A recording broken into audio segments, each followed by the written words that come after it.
Many problems that human beings are suffering is simply because we have lost that awareness as to how to be in sync with the many forces. If you become in rhythm with life, you will also wake up somewhere after 3 a.m.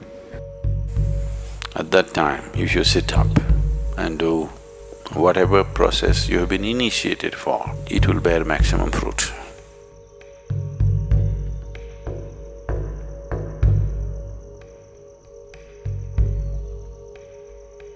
In the way the planet is spinning and what is happening, something very fundamental changes somewhere between 3:20 to 3:40. This is called Brahma Muhurtam. This is relevant only up to 33 degrees latitude. Your system, human system, functions in a certain way. It is a possibility.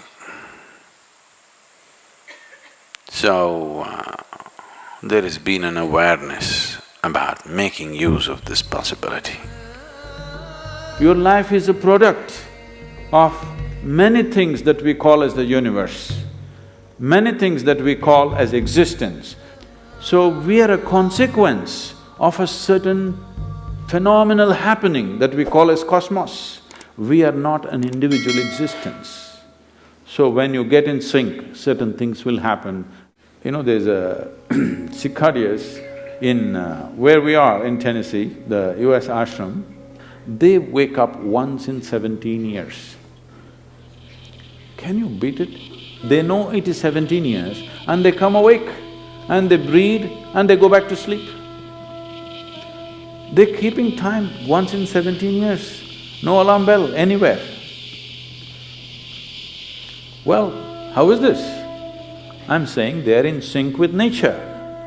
We have lost sync within nature and we think that is our nature. No. All the many ailments, many problems that human beings are suffering is simply because we have lost that awareness as to how to be in sync with the many forces which are making us who we are. So yoga is to bring that sync so that you are in rhythm with life. If you become in rhythm with life, you will also wake up somewhere just after 3 a.m.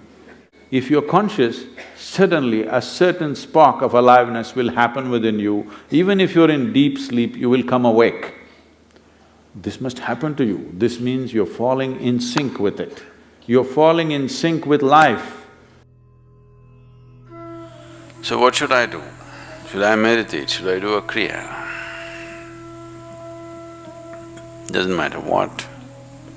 You must do a process for which you have been initiated for.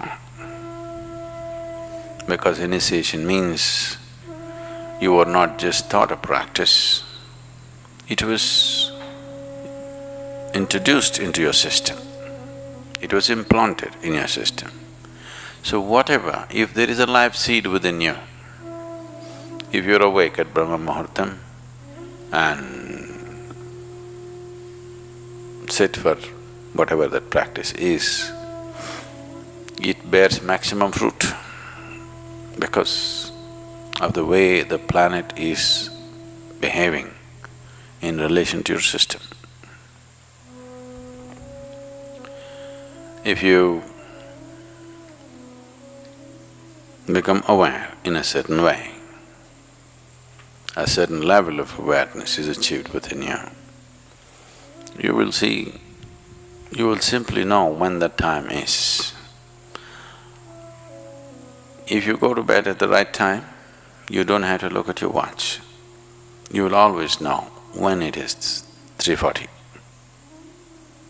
because the body will behave in a different way. At that time, if you sit up and do whatever process you have been initiated for, not what you picked up from a book, it will bear maximum fruit. The seed will get the necessary support at that time for it to sprout or spurt up more rapidly than at other times. This is only for the initiated. If you're not initiated, you're a book yogi, then 340, 640, 740, not so much of a difference. Sandhya kalas are more important for such people. Sandhya means 20 minutes before sunrise, 20 minutes after sunrise,